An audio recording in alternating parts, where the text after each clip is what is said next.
Ce moment est principalement tourné évidemment vers, assise oblige, vers les journalistes qui ont dû connaître l'exil il y a 4-5 ans, qui ont dû le connaître il y a quelques semaines, qui sont toujours en Afghanistan. On va essayer de brasser toute cette réalité-là avec tous les acteurs qui se mobilisent pour la situation de nos consoeurs et de nos confrères.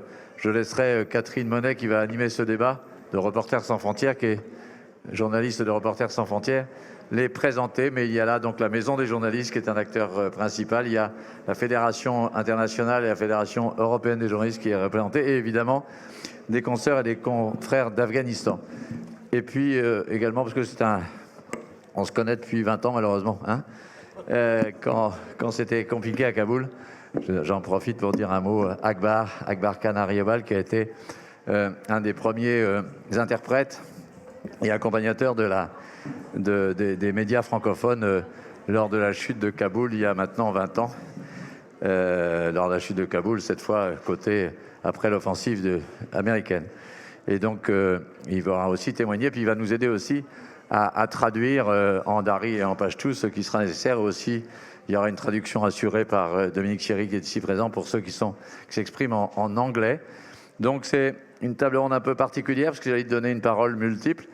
Et en attendant que Catherine nous rejoigne, je voulais vous dire un petit mot, parce que sur une situation locale particulière, la mairie de Tours, je ne suis pas là pour faire sa publicité, mais la municipalité de Tours a décidé je crois, de faire un acte politique fort autour de l'accueil de 40 Afghans en exil depuis, je crois, 3 semaines, 1 mois. Hein. Et parmi eux, il y a, et donc pardonnez-moi parce que je vais porter atteinte à la phonétique de votre nom, Golsoum Sarah et Mohamed Redzarawa. Ça va à peu près qui donc sont à la fois actuellement accompagnés par le théâtre de l'Olympia, qui sont poètes, artistes, activistes, féministes et activement recherchés par les talibans, et qui nous ont fait l'amitié de venir témoigner également. Elles sont ici au premier rang. Je vous salue, merci d'avoir fait voilà, et vous pourrez participer à l'échange tout à l'heure quand Catherine, que je cache, pardon, aura repris les manettes de ce débat. Donc merci à vous. Et puis je vous rappelle que derrière, tout à fait autre sujet, ce sera notre sujet de clôture, nous aurons donc Evelyne Delia, Laurent Romeshko, Marie-Pierre Planchon, et une petite surprise du plus jeune météorologue de France, qui est un garçon de 14 ou 15 ans, qui fait la météo en Franche-Comté, qui est quelqu'un que vous aurez plaisir à connaître avec Météo France et Météo Climat. Catherine, à toi. Merci Jérôme, et merci d'être là pour ce débat donc, sur Solidarité Afghanistan. Je pense que comme moi, il y a toujours, vous êtes comme moi, il y a toujours des dates qui marquent, et il y a des marques qui ne s'oublient pas. Celle du dimanche 15 août 2021 restera dans l'histoire.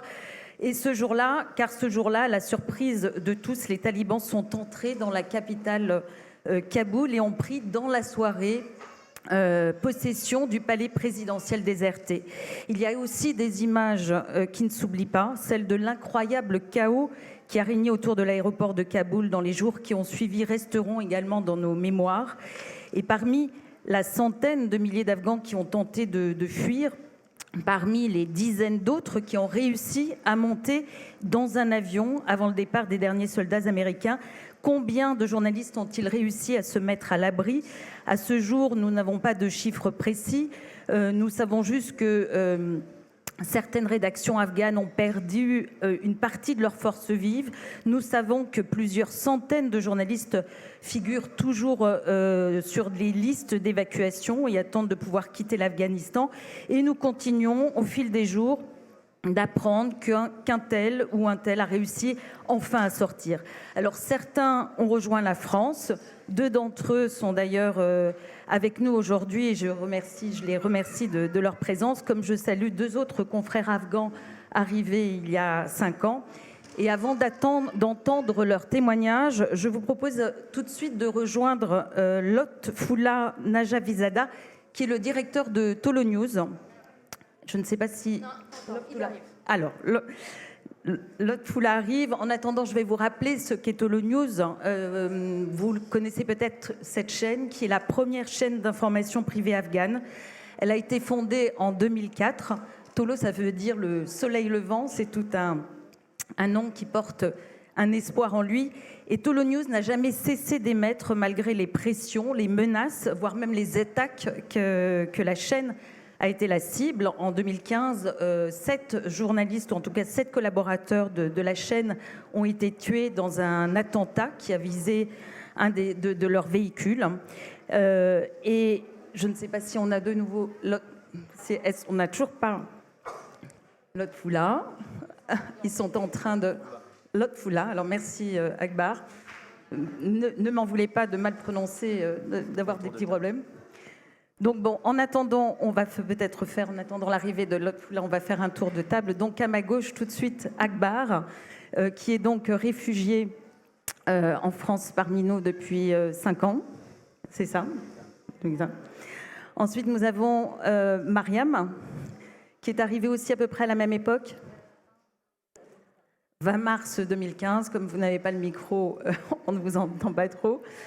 Ensuite, nous avons avec nous Nadjiba Nouri, qui vient d'arriver. Alors, donc, ça fait partie des journalistes qui viennent de rejoindre la France. Vous faites partie des premiers journalistes qui sont arrivés sur le sol français quelques jours après le 15 août, après l'arrivée des talibans. Nous avons ensuite Darline Cottière, la directrice de la Maison des journalistes avec nous. Merci d'avoir pu être avec nous.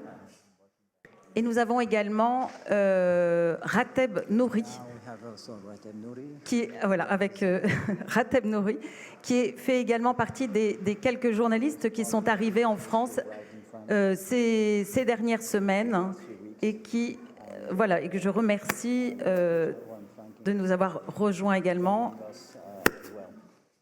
Et nous avons enfin avec nous Ricardo Guterres, le secrétaire général de la Fédération européenne des journalistes. Alors, si nous n'avons toujours pas Lotfoula Naja Fizada avec nous, le directeur de Tolo News, nous allons peut-être commencer avec vous, Rateb. Rateb Nouri, donc vous êtes rédacteur en chef de la Radio Free Europe. Qui est une radio un petit peu particulière parce que ce n'est pas tout à fait une chaîne afghane, en fait, mais vous émettez en dari, en pachtou, et vous avez dû fuir, hein, comme beaucoup de vos collègues. Et j'aimerais juste que vous nous racontiez un petit peu comment vous arrivez à continuer, parce que vous continuez malgré tout, vous et vos collègues, alors que vous êtes maintenant aujourd'hui une rédaction totalement dispersée. Vous êtes en France. Certains de vos collègues sont à Prague, qui est le siège de Radio Free Europe. D'autres sont au Pakistan. D'autres encore sont en Afghanistan. Racontez-nous un petit peu pourquoi votre rédaction est aussi dispersée. Comment, malgré tout, vous avez décidé de continuer et vous arrivez à continuer à travailler? Well, thank you so much for inviting me there.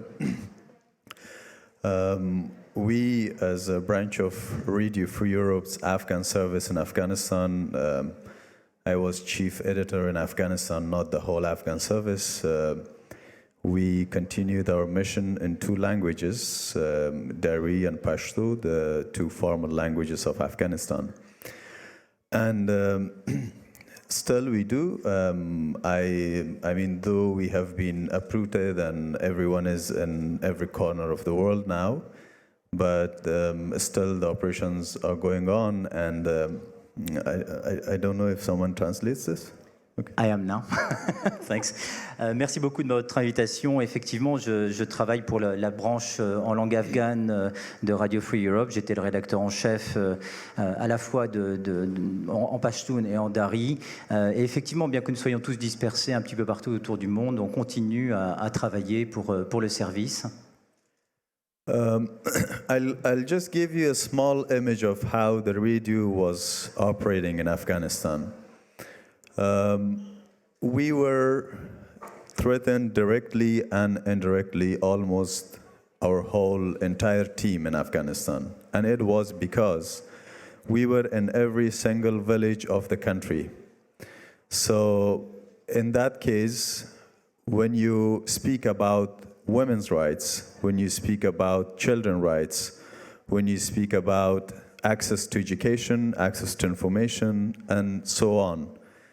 So a lady who was cooking in a kitchen in a very remote area of Afghanistan will be listening probably to our radio, which would not be very easy for her husband or her brother, who is kind of extremists or could be affiliated to the Taliban or other groups of terrorist organizations.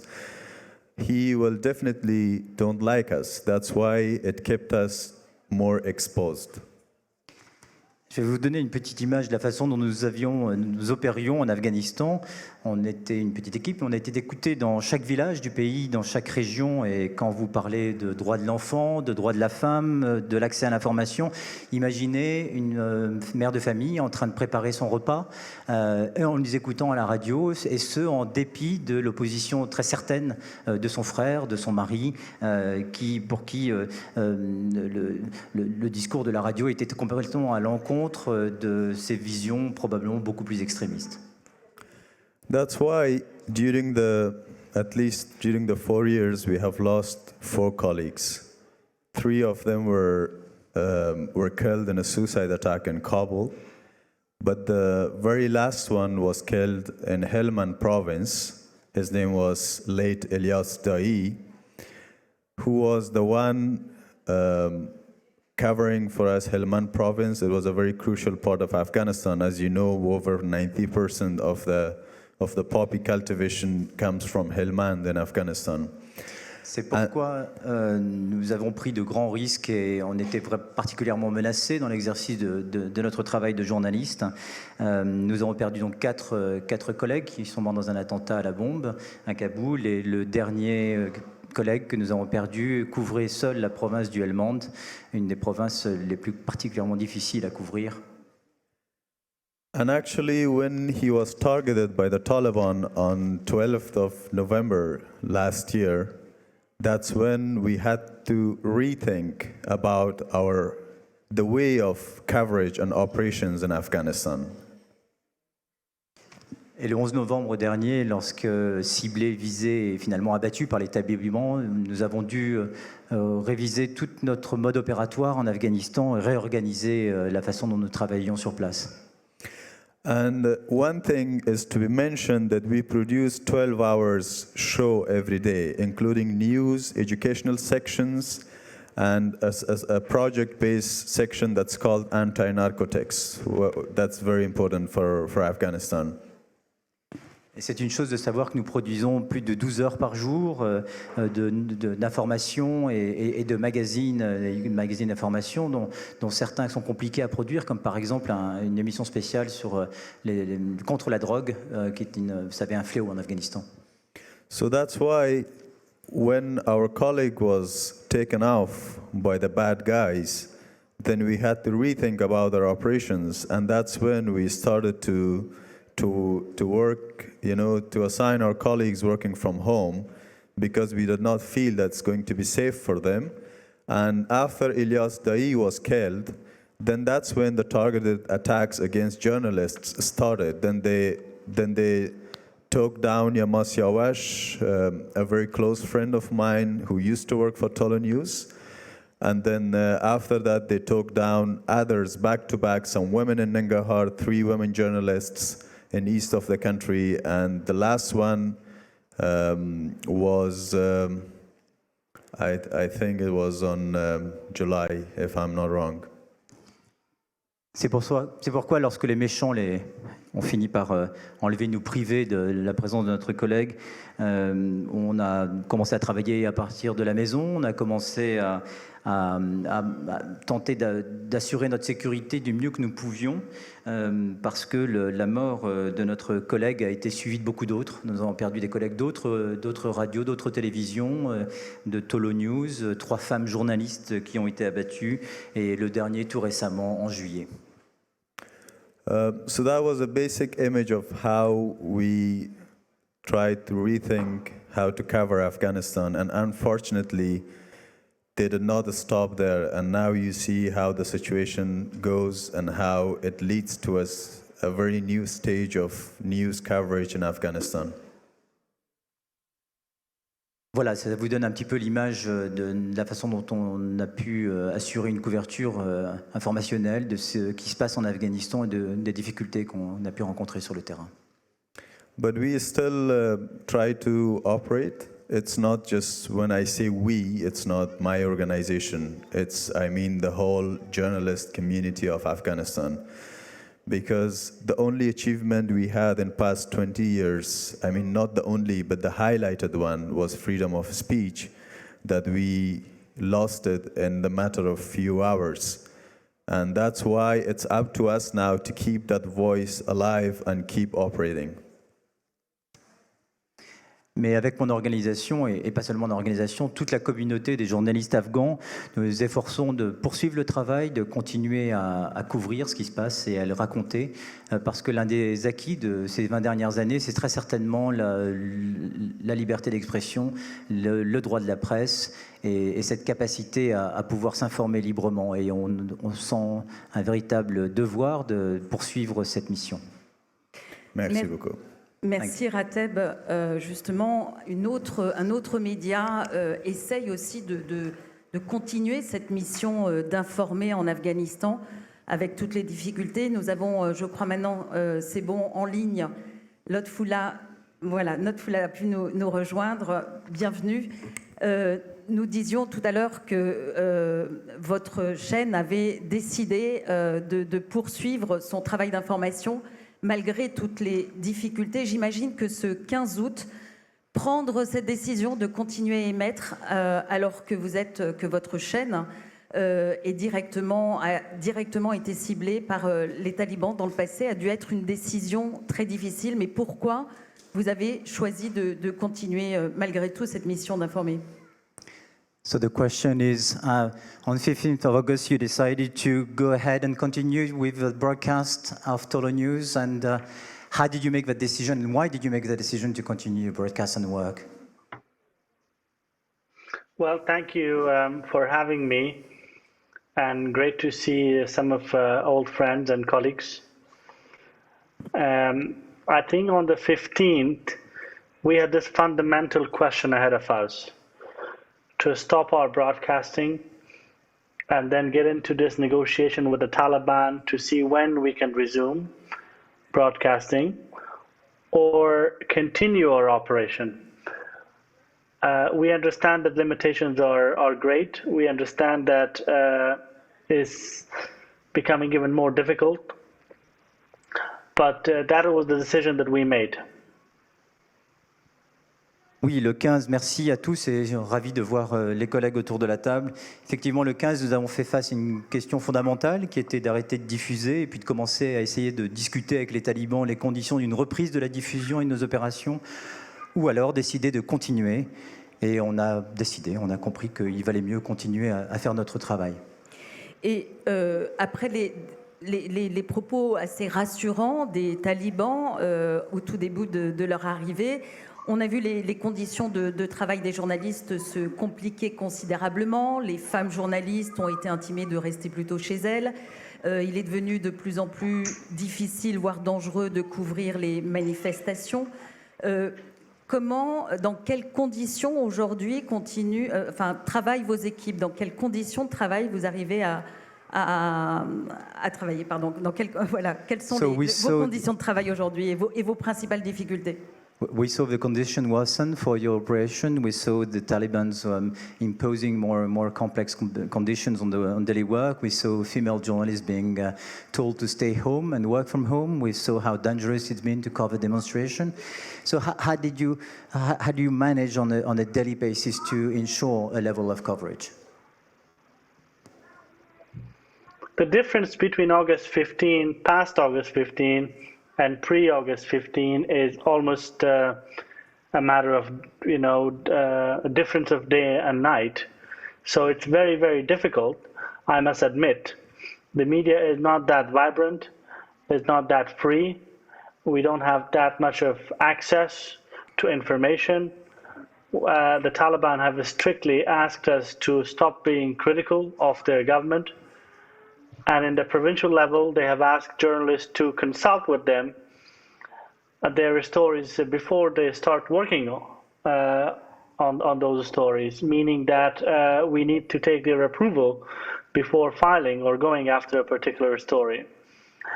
And also, as you said, two of my colleagues at Tolo News have been arrested and beaten in the past 6 weeks. And of course, so many from other media outlets. I think our strategy is to be on air for as long as possible, because the story of the Afghan people is very important. If we can tell 5 stories a day compared to 35 or 40 stories that we were filing 2 months ago, I think that's still good enough. But if you ask me if I'm confident that we will be able to continue this, I must say I'm not sure. So I think for now, we believe that it's important for the Afghan media to have some presence. We have around 400 plus colleagues who are still in Afghanistan, mostly in Kabul, and they are, in my view, some of the bravest Afghans that I know. Alors la différence entre avant, pendant et au lendemain du 15 août, c'est la même différence qu'il y a entre le jour et la nuit. On n'a plus de liberté, on n'a plus d'accès à l'information, on nous a demandé d'arrêter d'être critiques des décisions du gouvernement.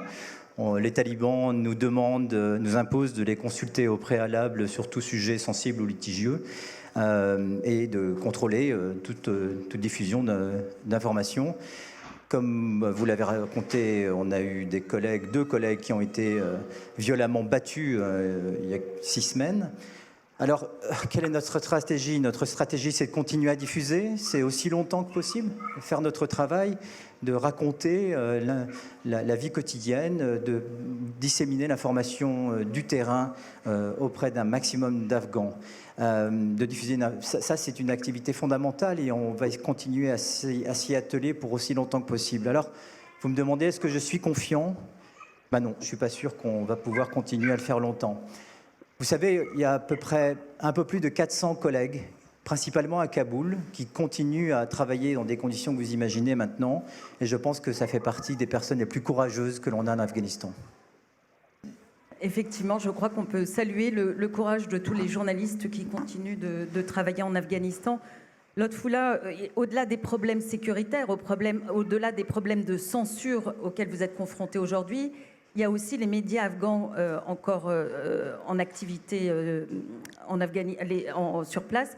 Vous êtes aussi confrontés à un problème économique de plus en plus grand parce qu'il y a des problèmes aujourd'hui de trésorerie. Est-ce que vous pouvez nous en parler un petit peu? Parce que c'est pas voilà, vous n'avez pas seulement aujourd'hui des problèmes sécuritaires, mais vous êtes aussi tout simplement un problème de payer les salaires, de continuer à faire fonctionner votre chaîne comme avant, alors que plus rien ne fonctionne comme avant aujourd'hui en Afghanistan. Yes, so Catherine is saluting the courage of journalists still working and available there, but beyond the security and the censorship issues, you're also facing more even harsher problems, economic problems, cash flow problems. How do you manage to, for instance, pay the wages, ensure that your cars are driving, that you can continue broadcasting? Well, for the month of August, we had to borrow cash from friends to pay salaries of our colleagues because of the banking issues. For September, which is also over, I think we're discussing how to do that. But I think the overall Afghan economy has crumbled, and I think this is going to affect the advertising market, and that's going to affect the media. I believe that it's going to become more difficult, and the industry that once was about 10,000 people is going to shrink further. And that's going to affect our ability as well when it comes to access and reporting from overall Afghanistan. I think the advertising market is coming back, but it's very slow. It's nowhere to compare it where it was 2 months ago. So I'm not very we shouldn't expect miracle that everything is going to be the same, whether that's censorship, whether that is economic independence of media, whether that's going to be our reach and presence in terms of numbers. I think the media has seen a strategic setback, which is going to be very difficult for us to change it in the near future. On a dû emprunter de l'argent pour payer les salaires en août. En septembre, on ne sait pas encore trop comment on va faire. C'est vrai que toute l'économie s'effondre, et notamment le marché publicitaire. Il faut vraiment que vous disiez que c'est une industrie de l'information de plus de 11 000 personnes à travers l'Afghanistan va forcément se réduire comme peau de chagrin dans les semaines et les jours qui viennent. Toute la difficulté d'accès au pays, toute la difficulté de continuer la diffusion. Alors le marché publicitaire reste atone, même s'il commence un tout petit peu à donner quelques signes de vie et à se relever, mais on n'attend pas de miracle, ni sur la question de la fin de la censure, ni sur le maintien de l'indépendance financière ou économique, ou en tout cas éditoriale des médias. On a subi vraiment un coup sur la tête très très fort et très violent qui nous ramène des années en arrière. Il y a une quinzaine de jours, 100 journalistes afghans lançaient un appel à travers RSF pour demander la solidarité internationale, pour aider à préserver la liberté de la presse en Afghanistan, pour éviter l'extinction du journalisme en Afghanistan. Est-ce que cet appel apparemment reste d'actualité? Bien sûr, mais est-ce que vous avez aussi autre chose ou quelque chose de particulier à formuler comme demande? Parce que nous sommes ici dans un débat qui s'appelle Solidarité Afghanistan, donc c'est le moment de passer éventuellement un appel en particulier. This is today a debate on solidarity with Afghanistan, and RSF Reporters Without Borders launched a call of 100 Afghan journalists for press freedom. Is there anything you want to add in order to use the tribune that is offered to you here? Another call you would like to make? I just want to thank France and RSF for the generous support, for accommodating and embracing many Afghan journalists and civil society. I think France has proved time and again that it is stood by the Afghan people. So I'm tremendously grateful to France, and with the help of RSF and other organizations and the French government, for taking so many of our journalists, particularly my colleagues, who are now living there. And I hope that we, together with the RSF and other organizations, can work to see if we can create something for these journalists who are now in France, that Afghanistan and France and the rest of the world can benefit from their know-how and their expertise. Oui, je suis plein de gratitude, et je tiens absolument à remercier la France et Reporters sans frontières pour ce soutien. Je veux dire, la France a prouvé qu'elle se tenait aux côtés du peuple afghan, et je lui en suis infiniment reconnaissant. J'espère qu'on pourrait peut-être trouver ensemble trouver quelque chose à faire pour pouvoir assurer un transfert de compétences, de savoir, d'expérience, de réseautage entre nous, pour pouvoir essayer d'exprimer cette solidarité que vous nous témoignez, pour laquelle je suis particulièrement plein de gratitude. Merci beaucoup, Lotfullah. Si vous voulez rester avec nous, il y aura des questions peut-être après dans la salle pour vous. Après, nous comprendrons si vous devez, je sais que vous êtes très occupés, nous comprendrons si vous devez nous quitter. Merci encore d'avoir été avec nous aujourd'hui.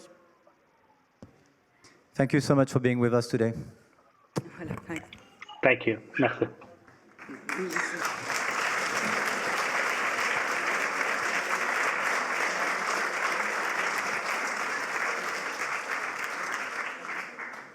Nous allons revenir sur ce plateau avec vous, Najiba. Alors, donc, on l'a vu, certains essayent de continuer à travailler en Afghanistan malgré les difficultés. Vous êtes donc vidéaste, vous travaillez pour l'AFP à Kaboul. Je précise que le bureau de l'AFP à Kaboul travaille sans discontinuité depuis 20 ans et avait réussi à maintenir son activité même y compris pendant le premier règne des talibans entre 1996 et 2001. Mais même si le bureau est resté ouvert, pour vous, il était vital de pouvoir partir. Et dès que vous avez su que les talibans étaient entrés en ville, en fait, vous êtes parti immédiatement vous réfugier à l'ambassade de France. Est-ce que vous pouvez nous expliquer pourquoi il était urgent pour vous de quitter le pays?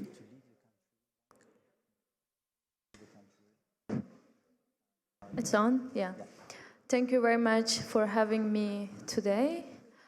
Well, 15th of August was a great surprise for everybody.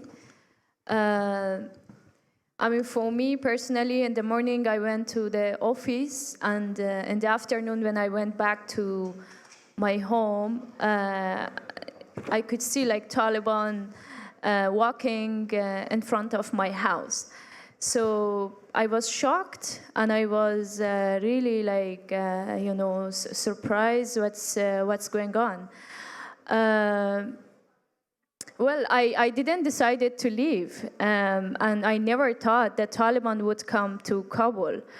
Okay, I could see like in the social media that people are saying that Taliban are like at the gate of the Kabul, but I would never like thought that they would enter the Kabul. Thank you. Oui, bien sûr, quand un jour j'ai vu les talibans marcher devant chez moi dans la rue, j'en croyais pas mes yeux. J'étais particulièrement choqué. On s'y attendait pas. J'avais pas décidé de partir. Je savais que les talibans étaient aux portes de la ville, étaient aux portes de la capitale, mais on s'attendait pas à devoir partir aussi vite. Then, when I saw the Taliban with my own eyes, then I believed that, okay, they are in the city and they are entered the city. So the first thing that I did, I called my friends and my family to make sure that they are safe and they are at home. After that, I mean, I personally, when the Taliban in 1919, when they took Afghanistan, I was just 1 year old. And whatever I saw from that period was just the videos and the medias and in the social medias that how they were behaving to women in 1990s.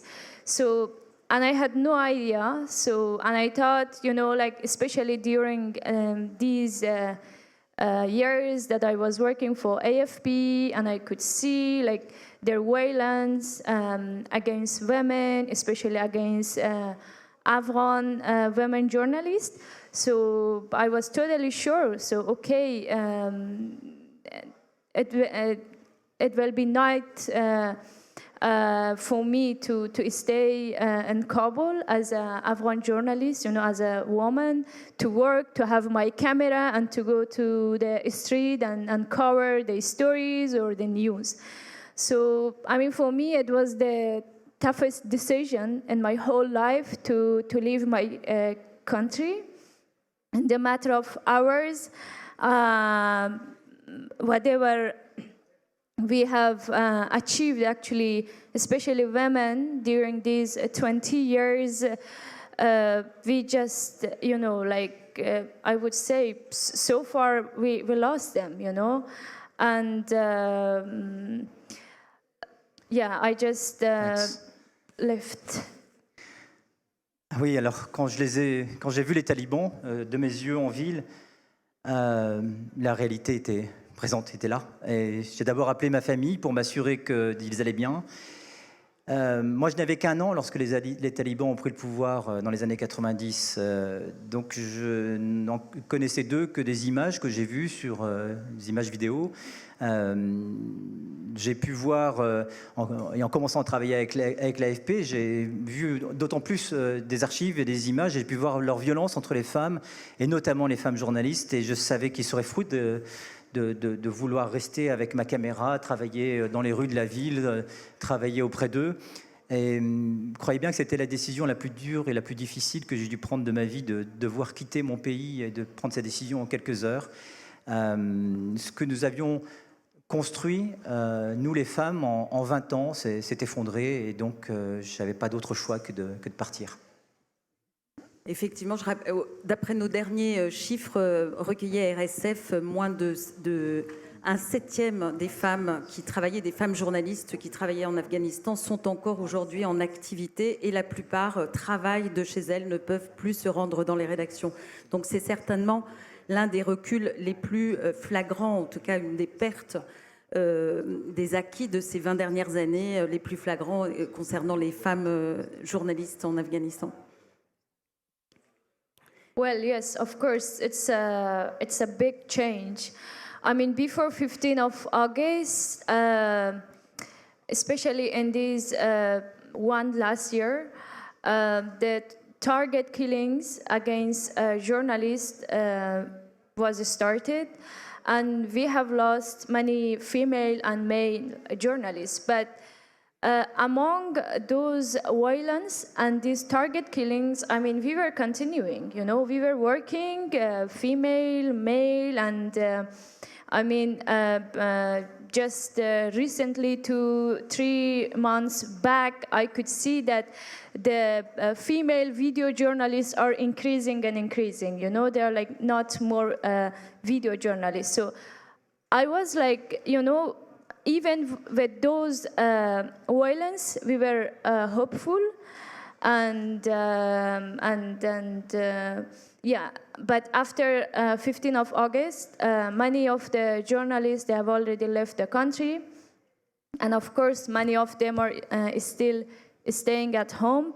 But you know, they forced to, you know, to stop their working. So Taliban are, you know, a group of terrorists that they, at the first days of their power, they stopped people, especially women, from their basic rights, like rights for education, rights for working, the achievements that we have made and that we have worked so hard during these 20 years. Oui, effectivement, c'est un changement majeur avant le 15 août. On a vu se développer les assassinats ciblés contre les journalistes. On a vu ces assassinats se multiplier, ainsi que le nombre de cas de violence croître. Mais on continue à travailler, hommes et femmes.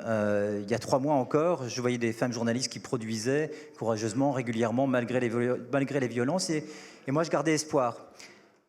Après le 15 août, tout a changé. Beaucoup ont quitté le pays, sont restés à la maison, ont dû arrêter, se sont vus intimer l'ordre d'arrêter de travailler. Il faut bien vous dire que les talibans nous ont privés de nos droits fondamentaux, ceux que l'on a conquis depuis 20 ans, le droit d'étudier, le droit de travailler, le droit de... Voilà. Merci Nadjiba. Alors vous, aujourd'hui, vous êtes fort heureusement à l'abri. Des centaines d'autres de vos collègues attendent toujours d'être évacués, et ce, malgré la mobilisation d'organisations de défense des journalistes, malgré la mobilisation exceptionnelle aussi de certains journalistes, de certains correspondants qui ont vraiment même arrêté littéralement de travailler pour aider, pour venir en aide à leurs confrères afghans et leurs fixeurs. Je voudrais que l'on accueille maintenant, si c'est possible, Solène Chalvant. Voilà, bonjour Solène. Bonjour. Vous êtes grand reporter, correspondante pour France 24, Arte.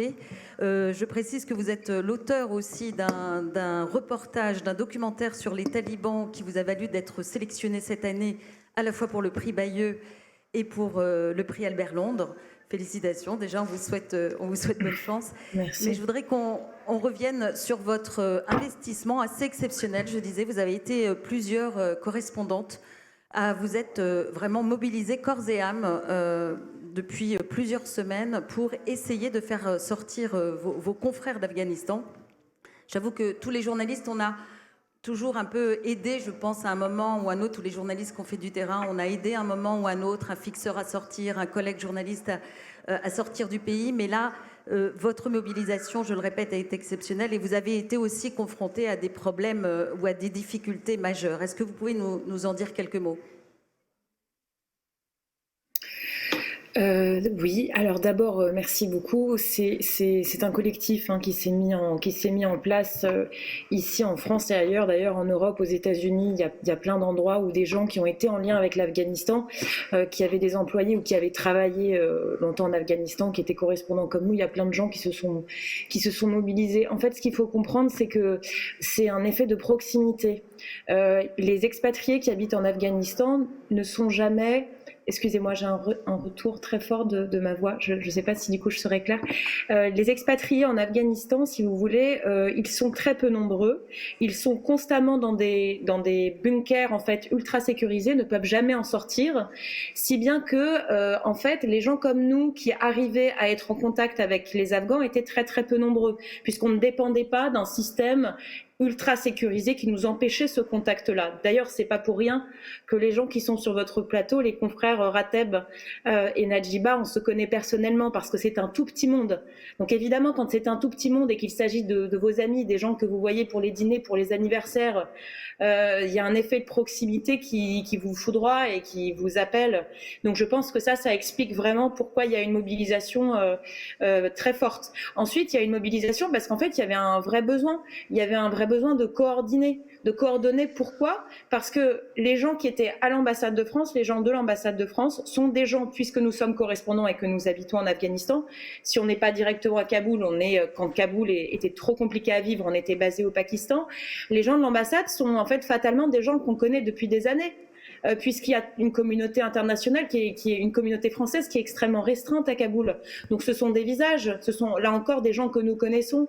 Donc c'était facile, j'ai envie de dire, c'était plus facile pour nous, puisqu'évidemment les numéros de téléphone on les a, et eux n'étaient pas dans la capacité à l'aéroport de pouvoir appeler les Rateb, les Nadjiba et toutes ces dizaines de gens, de journalistes mais aussi d'artistes, de juges, de femmes policières, d'agents de l'ambassade, d'auxiliaires de l'armée française. Ils pouvaient pas évidemment appeler tout le monde, donc, et en plus il y avait un brouillard téléphonique qui rendait les évacuations encore plus difficiles.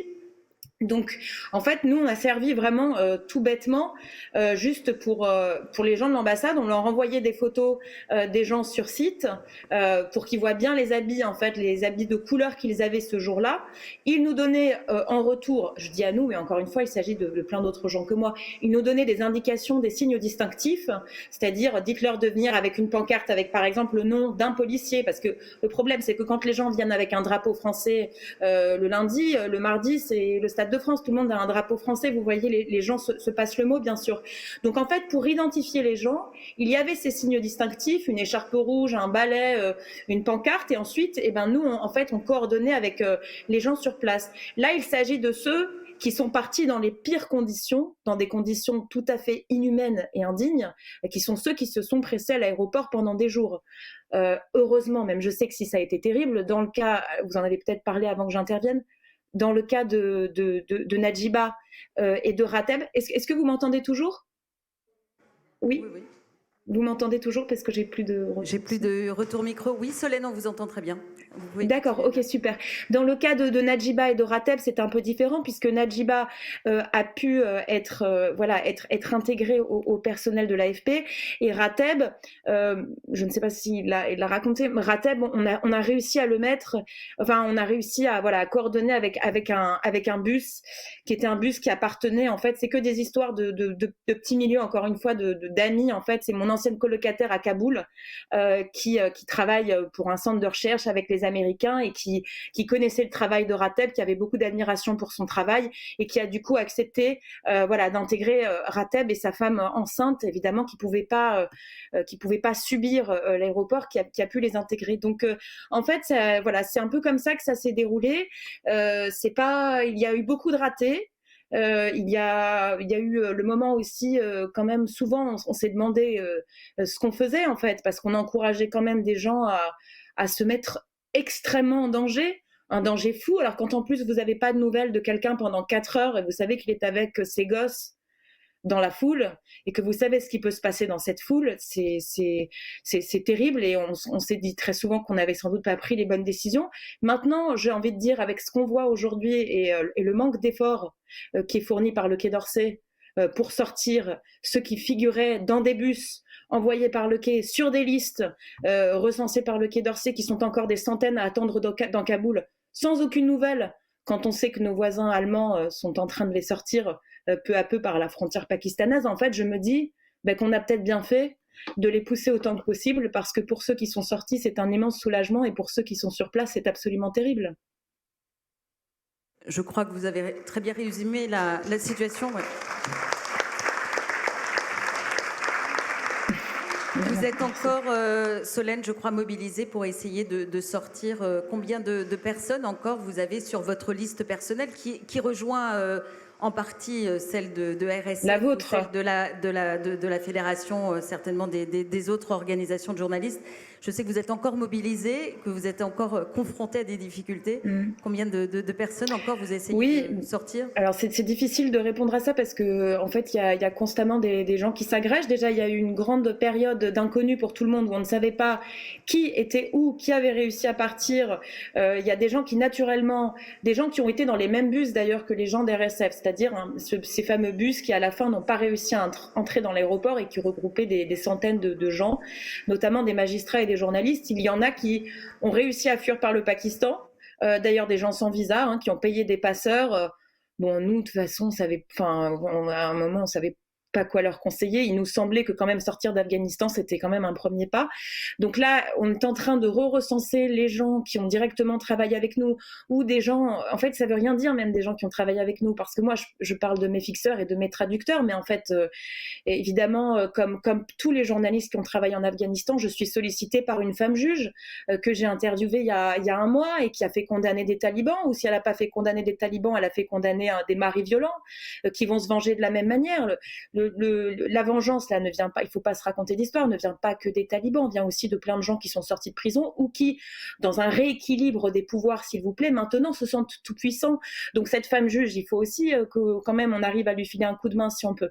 Donc là, en fait, les initiatives qui fonctionnent, et c'est terrible, c'est un constat dont je pense personne doit être fier, les initiatives qui ont fonctionné récemment, ce sont des charters privés qui décollent depuis d'autres villes, des capitales provinciales, parce qu'on s'est rendu compte un peu tard qu'en fait les flottes de Khmer, qui est la compagnie commerciale afghane, en fait la flotte de Khmer, elle était restée à quai, si vous voulez, ils étaient restés au sol avec des équipages, des stewards, des hôtesses de l'air qui étaient toujours là. Donc en fait il y avait pas peut-être quelque chose à faire de ce côté-là, et donc nous on a réussi. On n'est pas du tout à l'initiative de ces charters, mais ce sont encore une fois des gens que nous connaissons dans ce réseau des Afghans.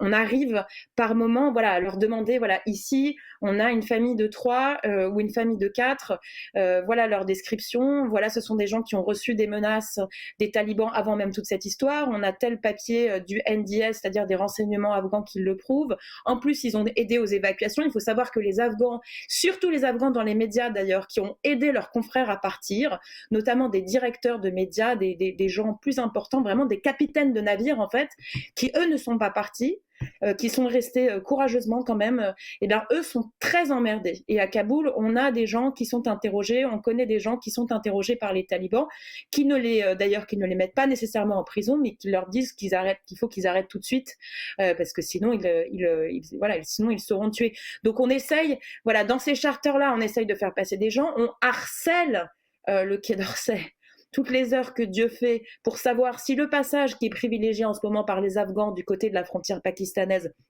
est-ce qu'on pourra encore leur demander en fait de réceptionner? C'est pas grand-chose, vous savez, c'est littéralement être en capacité auprès des Pakistanais, mais il y a d'autres pays autour de l'Afghanistan, beaucoup même, de faire en sorte que la personne qui est à la douane, eh bien, accepte de faire rentrer quelqu'un, et vous avez donné le nom avant de cette personne et le nom des gens qui l'accompagnent. Et d'ailleurs, ils ont un texto, ils ont un WhatsApp avec un petit PDF de l'ambassade de France qui montre bien qu'ils sont recensés. Ça a l'air fou comme ça, mais en fait, c'est comme ça que ça marche. Et d'ailleurs, c'est comme ça que les Allemands ont fait jusque-là.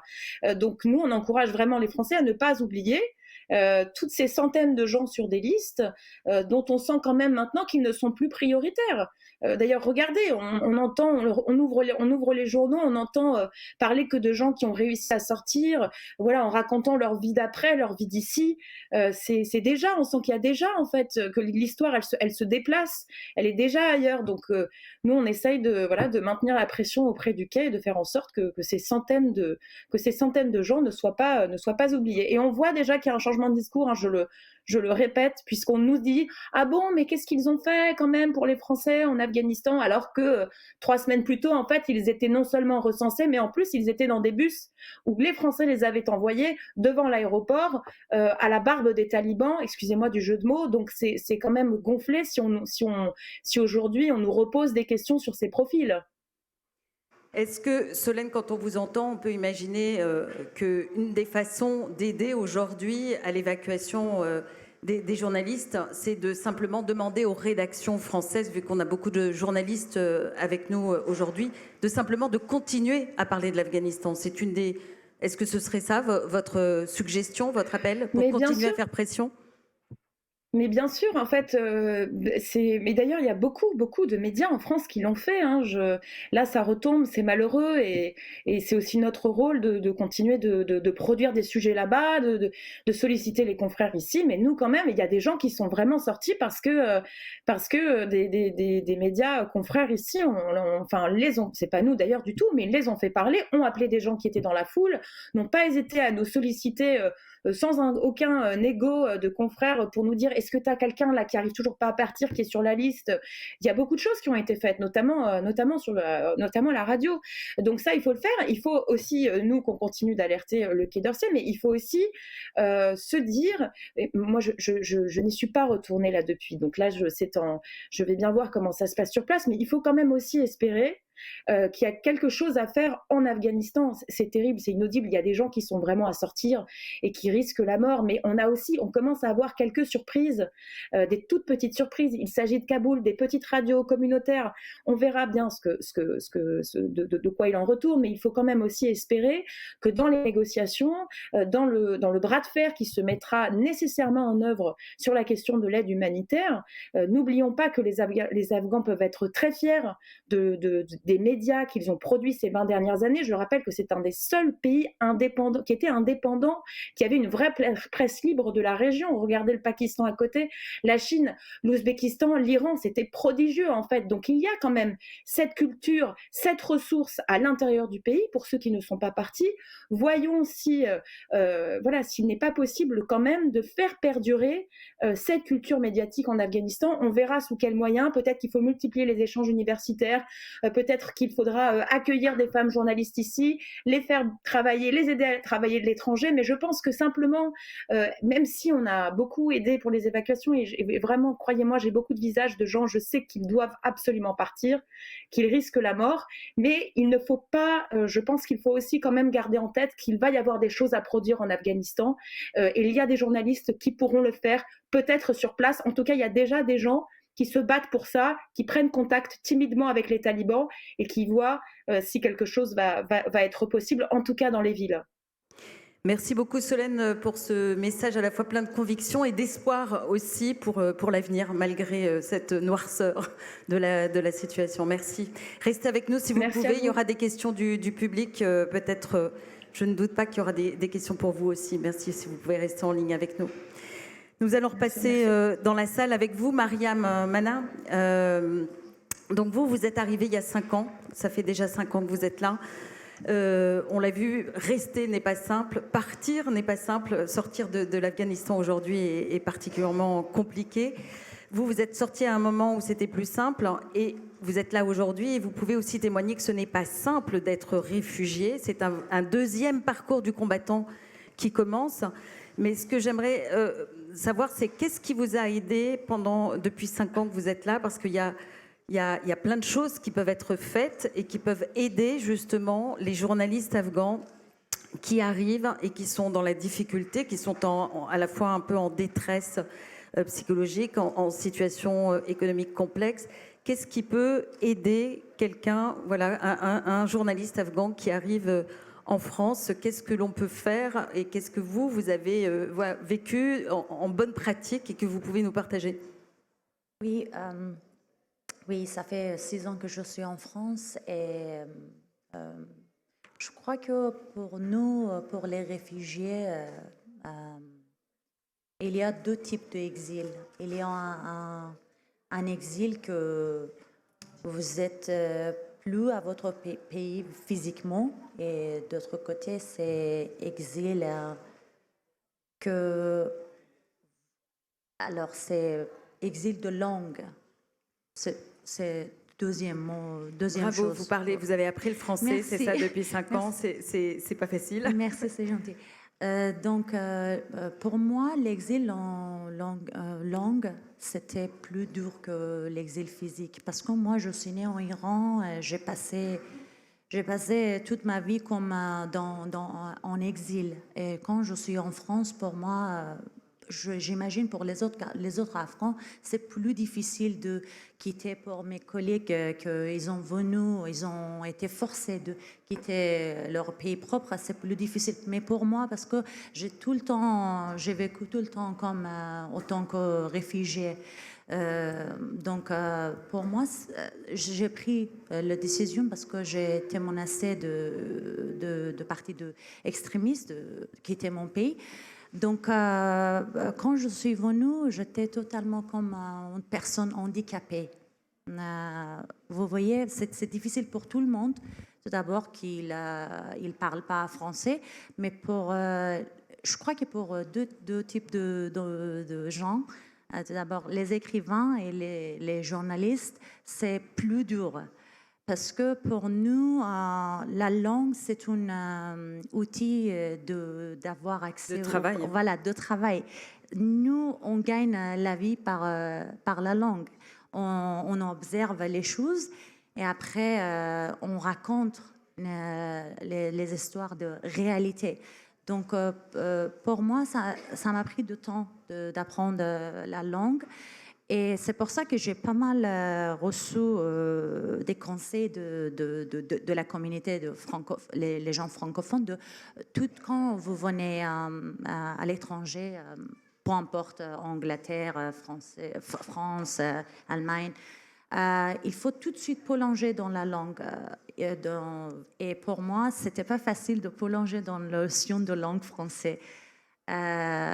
Est-ce que vous avez eu l'occasion, par exemple, d'avoir peut-être des cours de conversation avec des journalistes français Oui, tout à fait. Grâce à... Voilà, quand je suis venue en France en 2016, j'ai été hébergée chez Maison de journalistes. Et grâce à Maison de journalistes, j'avais la chance de rencontrer la communauté francophone et les journalistes de différents pays. Et surtout, ce que j'ai observé, par exemple, pour les journalistes maghrébines ou les gens qui ont une base de langue française, c'était pas autant difficile que nous. Moi, quand je suis venue, même je savais pas aucun mot, même je savais pas de dire bonjour. Et voilà, c'est le premier.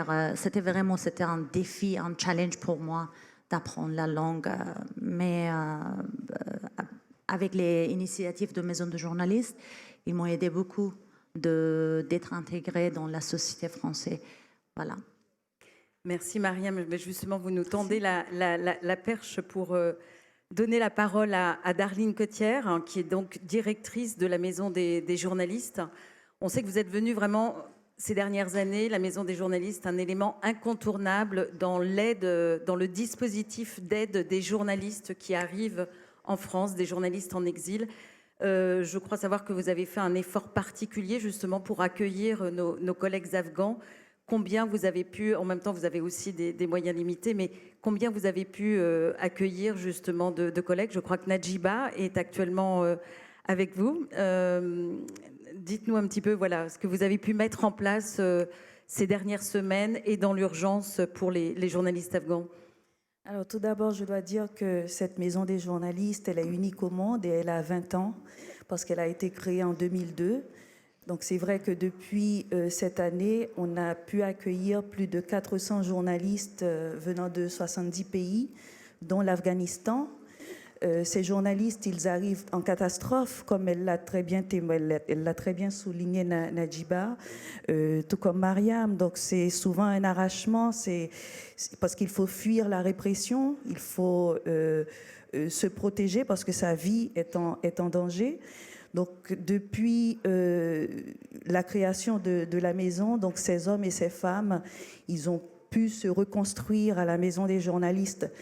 Et la particularité, c'est que on voit, au fait, c'est une sorte de baromètre aussi de la situation des répressions dans le monde, de la situation de la répression qui est exercée à l'endroit des journalistes. Avant d'arriver à la crise afghane, par exemple, en 2011, on avait eu un afflux de journalistes syriens à la maison des journalistes. En 2014, avec la crise qui a éclaté au Yémen, cette crise humanitaire, cette crise silencieuse, donc on a eu pas mal de Yéménites. Donc depuis le 15 août, donc on est très sollicité pour des journalistes afghans qui arrivent dans ces circonstances très dramatiques. Donc, du coup, il faut trouver une solution. C'est vrai que nous avons une capacité d'accueil assez limitée parce qu'on ne peut qu'accueillir que 14 journalistes en permanence. Donc, nous, ce qu'on a fait, c'est que, puisqu'on a toujours une liste d'attente de journalistes qui viennent de différents pays qui nous sollicitent, donc on a quand même placé les journalistes afghans en priorité sur notre liste d'attente. Ce qu'on a fait aussi, ce qu'on a mis en place depuis cette situation, c'est qu'on a essayé, on a quand même élargi notre dispositif d'hébergement en accueillant des journalistes hors des murs de la maison des journalistes. Donc l'idée, c'est de renforcer la prise en charge pour que le plus de journalistes afghans possible puissent trouver un toit, puissent être accompagnés administrativement, puissent bénéficier d'un soutien psychologique, puissent apprendre le français assez rapidement. Donc ça, c'est le volet social de l'action de la Maison des journalistes. Mais l'autre aspect important aussi du projet, que je tiens à souligner, c'est que cette maison a été construite sur le principe de la solidarité confraternelle. Ce sont des médias français qui, avant tout, soutiennent l'action de la Maison des journalistes en parrainant une chambre. C'est vrai qu'avec la crise financière, donc il y a des médias qui n'ont pas pu continuer à apporter ce soutien financier parce que c'est ça avant tout. Parce que lorsque les journalistes ils arrivent chez nous, il y a bien sûr une chaîne de solidarité avec l'équipe, avec des journalistes français, avec leurs confrères. Donc on essaye de les mettre en contact avec d'autres journalistes pour qu'ils ne restent pas dans une situation d'enfermement. Parce que l'exil, c'est déjà une forme de répression. Donc l'idée, c'est de créer des liens, donc de les mettre en contact. Donc du coup... nous avons besoin justement des médias français pour pouvoir continuer à soutenir ces journalistes. D'ailleurs, chaque chambre de cette maison porte le nom d'un média parrain, porte un média partenaire.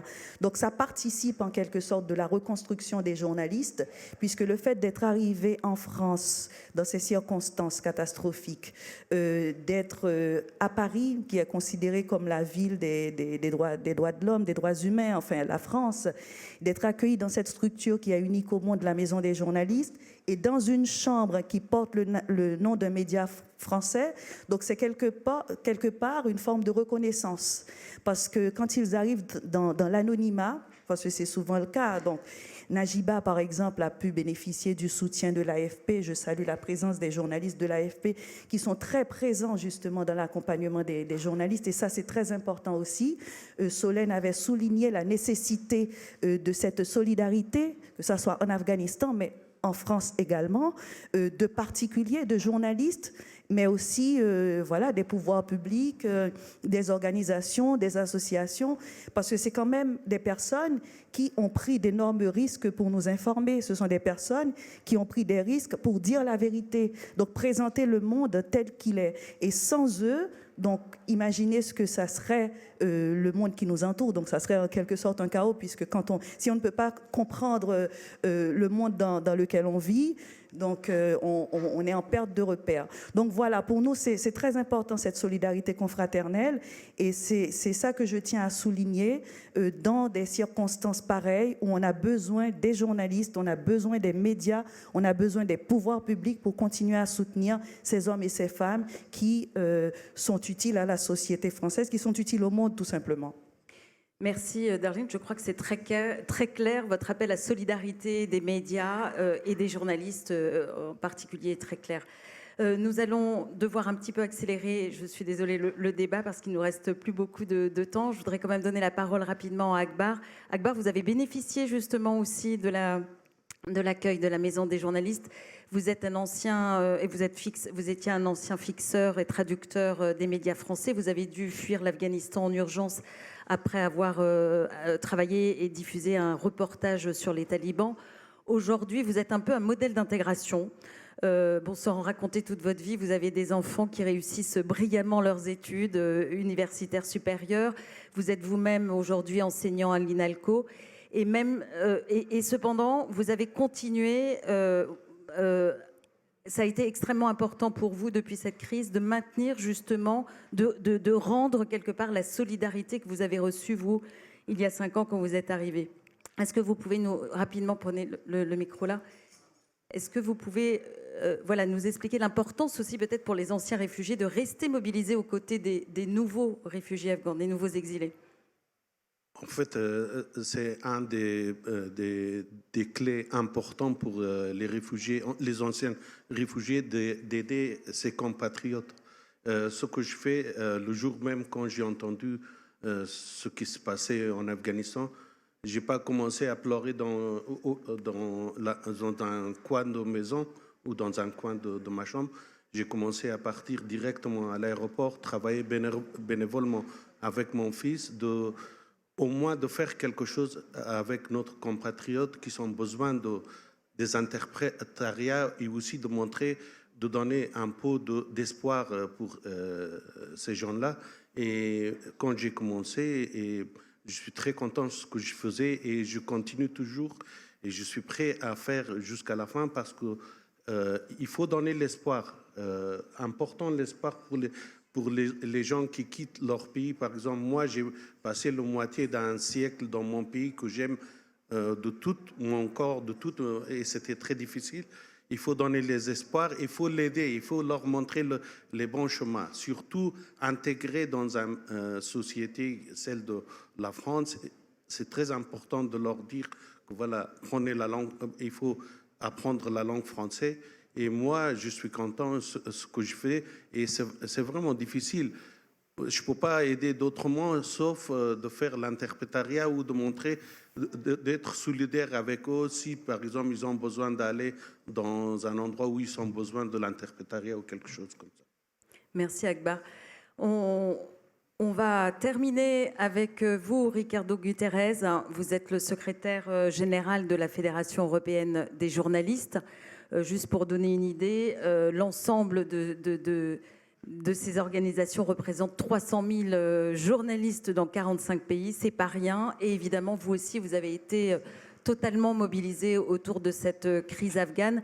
Est-ce que vous pouvez nous dire rapidement ce que vous avez pu faire jusqu'à présent et qu'est-ce qu'il reste à faire et là où effectivement on peut maintenir aussi la chaîne de solidarité, où c'est important de continuer cette solidarité?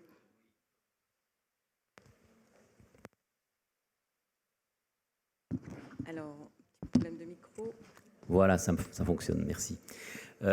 Comme Solène a témoigné de la solidarité des journalistes présents sur le terrain en Afghanistan, moi je voudrais témoigner de la solidarité des organisations de journalistes en Europe. Effectivement, dès le 12 août, dès l'avancée des talibans, il y a eu une urgence pour nous.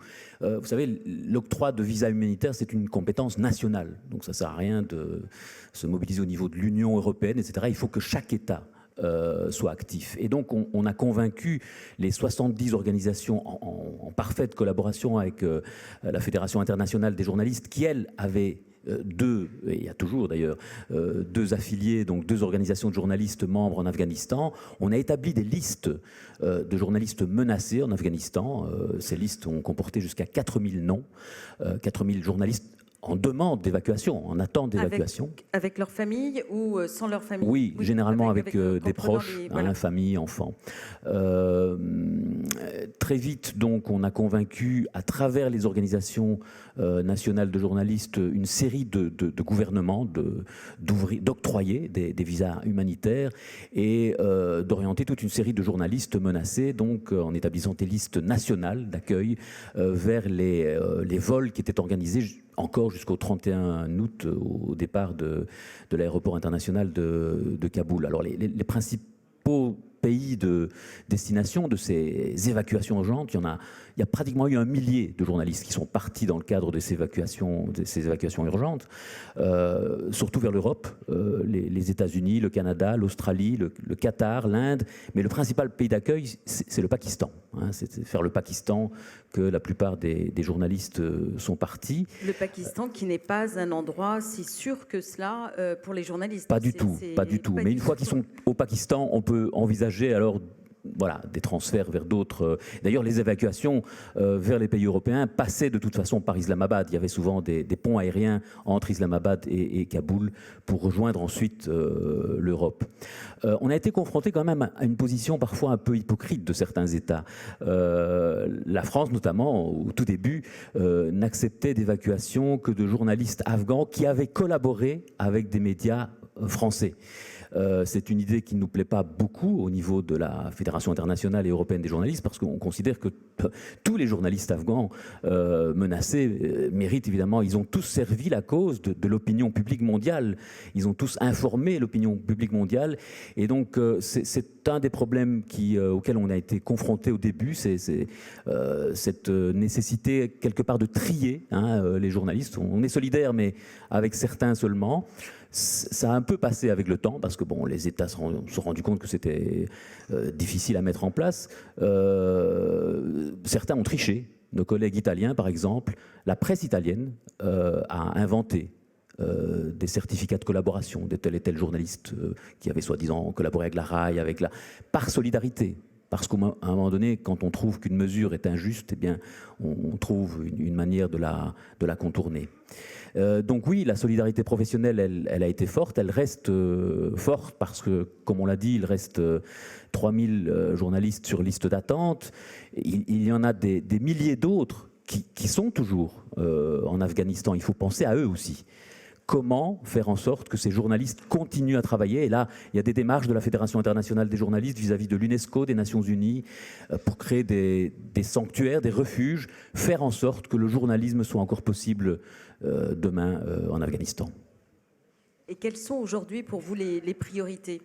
Comment peut-on, voilà, s'il y avait des priorités alors, encore à... D'abord, pour ceux qui sont sur liste d'attente, il ne s'agit pas de les oublier, on l'a dit tout à l'heure, on oublie un peu ceux qui sont toujours en attente d'évacuation, et donc il y a des États qui ont des plans qui visent à créer des corridors humanitaires, il y a des États comme l'Allemagne qui réussissent à toujours opérer aujourd'hui des évacuations par leurs propres moyens.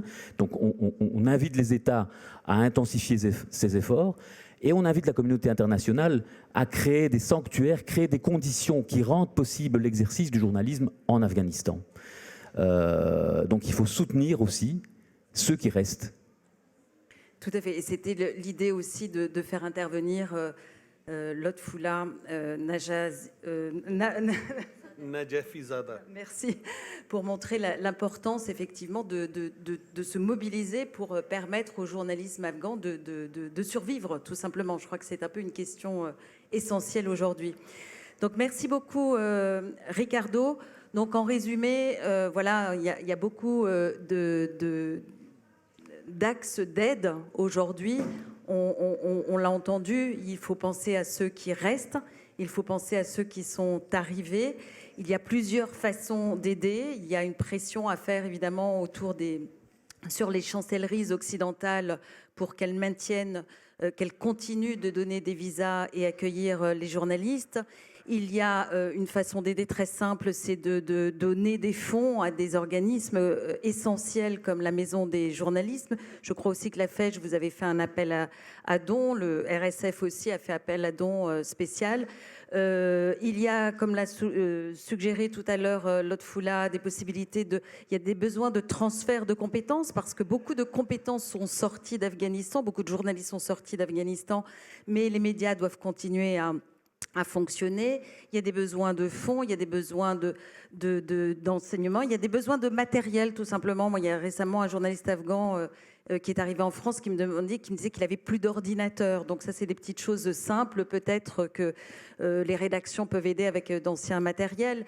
Il y a des besoins de logement. Ça, c'est énorme parce que tous les journalistes n'arrivent pas forcément avec tout de suite le statut de demandeur d'asile. Ils ne sont pas aidés tout de suite dans l'OFPRA et parfois certains sont obligés d'aller à l'hôtel. Nous avons le cas actuellement d'un journaliste qui est arrivé à Paris et qui, dans une semaine, va se retrouver à la rue parce qu'il n'a nulle part, il ne peut plus payer sa chambre d'hôtel.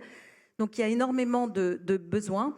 Je crois que les assises se proposent de créer une page particulière pour permettre aux rédactions et éventuellement ou aux journalistes qui ont des propositions d'aide à faire ou des idées, qui auraient des initiatives supplémentaires, vous allez pouvoir les retrouver, enfin vous allez pouvoir déjà vous adresser à cette adresse que vous voyez là.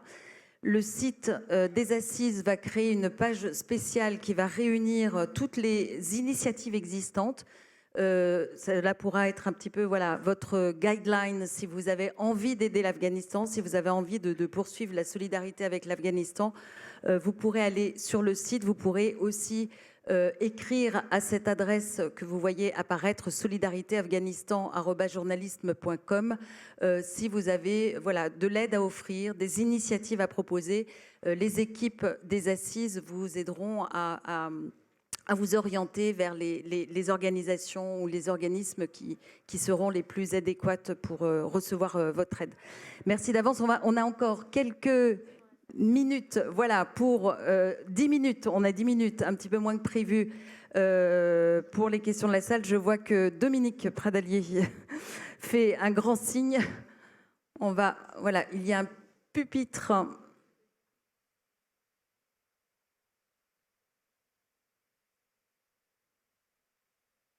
Je ne sais pas s'il a... Oui. Le pupitre est un peu... Ça y est, reste accessible malgré tout.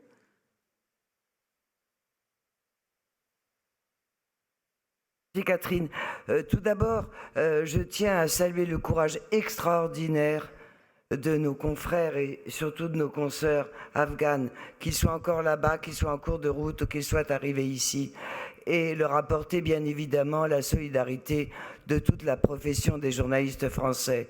Ce qu'ils et elles font, c'est absolument inhumain, c'est formidable.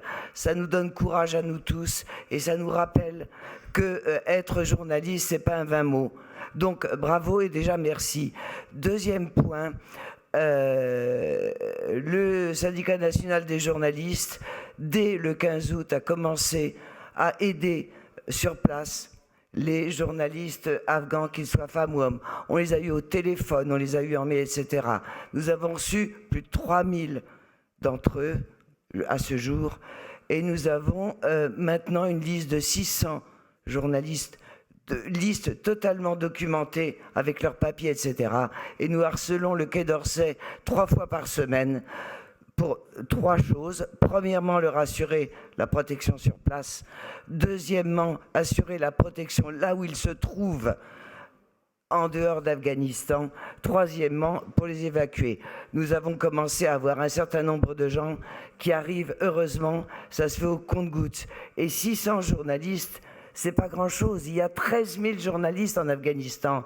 Donc il faut protéger et aider aussi ceux qui restent. Je pense notamment à notre confrère Fahim Dashti, qui a été tué début septembre et qui était le représentant du syndicat, d'un des 2 syndicats des journalistes afghans, qu'aide la Fédération internationale des journalistes, dont ils sont les affiliés. Donc cette fédération internationale a aussi ouvert un fonds de solidarité mondial. Et en tant que Français, vous pouvez bien sûr aussi envoyer pour aider tous les consoeurs et les confrères afghans. Je vous remercie. Ce sera important de transmettre tous les coordonnées aux assises pour que justement ces adresses vers les fonds, Dominique, puissent apparaître sur la page spéciale Solidarité Catherine, Afghanistan. on a tout transmis. Hein, voilà, non, mais c'est juste pour... il va y avoir une page... Tout transmis et simplement, je me permettais de le rappeler ici, puisque je ne l'avais pas vu paraître. Nous allons réenvoyer.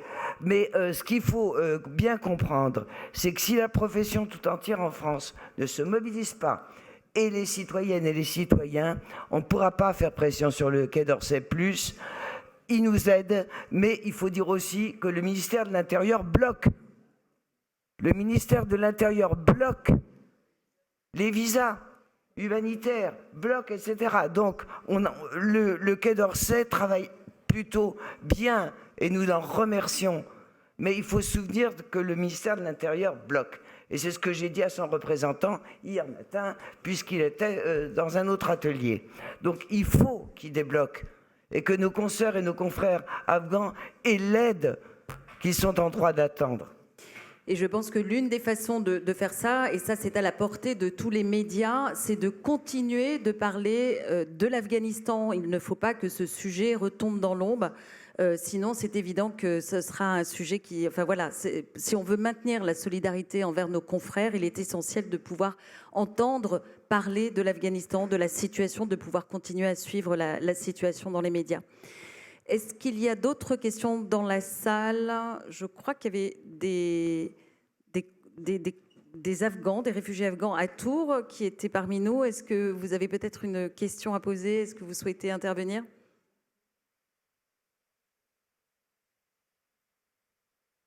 Est-ce qu'il y aura quelqu'un pour aider à traduire? Oui, merci.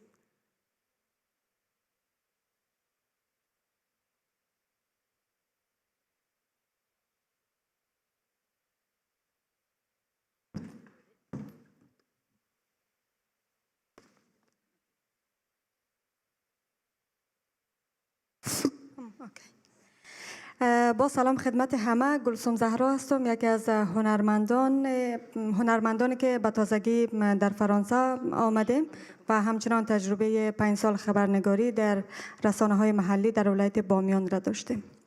Bonjour, elle s'appelle Gulsum Zahra. Elle s'appelle Gulsum Zahra. Elle passe le bonjour à tout le monde. Elle a travaillé ces 5 dernières années dans les médias locaux en Afghanistan. کدام سوال ندارم، فقط کوتاه میخوایم صحبت بکنم. این که همانطور که همه شاهد هستیم متاسفانه در افغانستان همه چیز یک شبه نابود شد. Elle ne veut pas poser de questions, juste une remarque. Comme tout le monde a été témoin, comme le monde entier a été témoin, en un clin d'œil, tout a changé en Afghanistan. تمام دستاوردها و ارزش‌هایی که مردم افغانستان 20 سال برای به دست آوردن آن مبارزه کردند و قربانی دادند، خون دادند. Toutes les choses que la population afghane en général a combattu, a obtenu, toutes les valeurs en lesquelles elle croyait ont été détruites très rapidement. و برای فعلا متاسفانه که مردم افغانستان زیر سایه حاکمیت قاتلانشان داره زندگی میکنه، زیر سایه حاکمیت یک گروه تروریستی و این بسیار زیاد وحشتناک هست. Elle regrette énormément, très amèrement, que toute la population en Afghanistan aujourd'hui vit sous l'ombre de ces criminels et ça lui fait, évidemment, ça nous fait tous très très peur. Et comment, d'après vous, on pourrait aider justement ceux qui restent encore aujourd'hui en Afghanistan?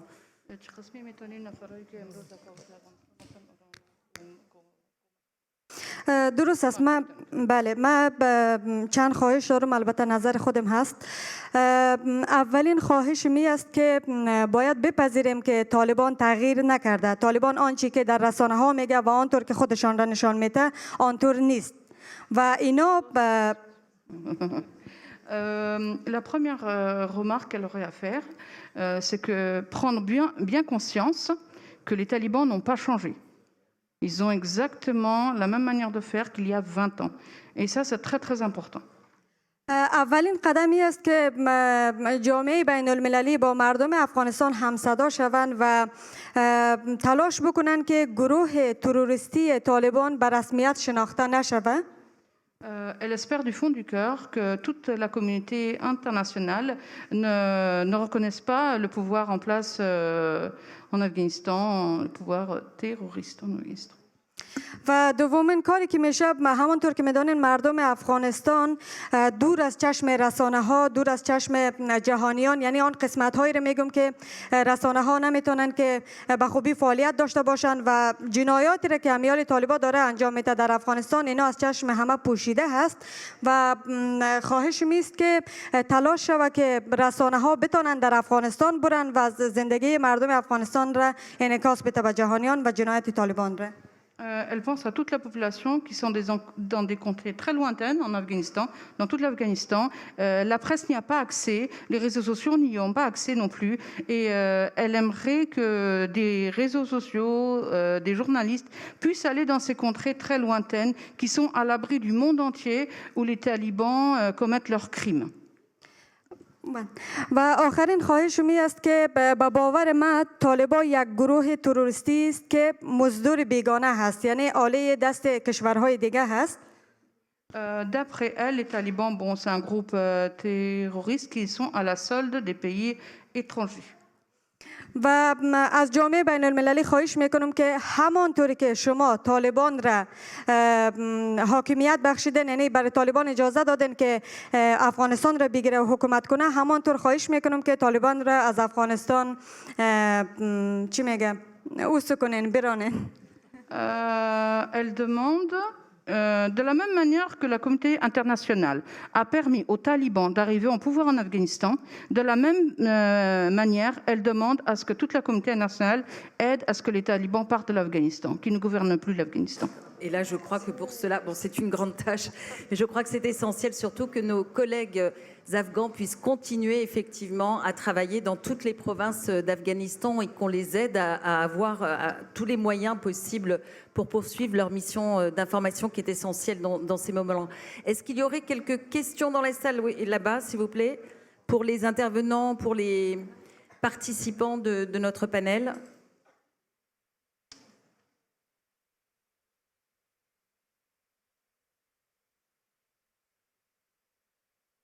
Christine Allom, je voudrais juste poser une question. Je viens de recevoir en fait une information d'un journaliste qui a travaillé dans les droits de l'homme et qui est en Afghanistan. Quelle serait la démarche qu'on pourrait faire pour l'aider?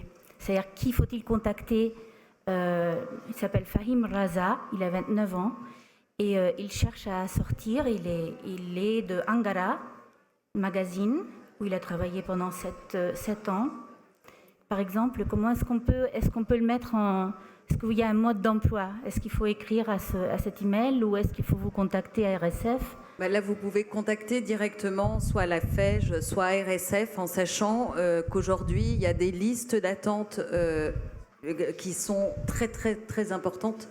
Il y a plusieurs centaines de personnes déjà sur les listes d'attente pour être évacuées, mais effectivement, c'est important éventuellement de signaler son cas aux différentes organisations de défense des journalistes, dont RSF ou dont on peut vous demander votre carte, voilà, le sinon vous pouvez adresser sur le site, vous pouvez aller chercher les adresses de l'assistance RSF. Et vous pourrez demander à Ricardo après. Très bien. Voilà, merci. D'autres questions avant que nous soyons obligés de laisser la salle pour le débat suivant, je crois. Voilà. D'autres questions pour nos intervenants?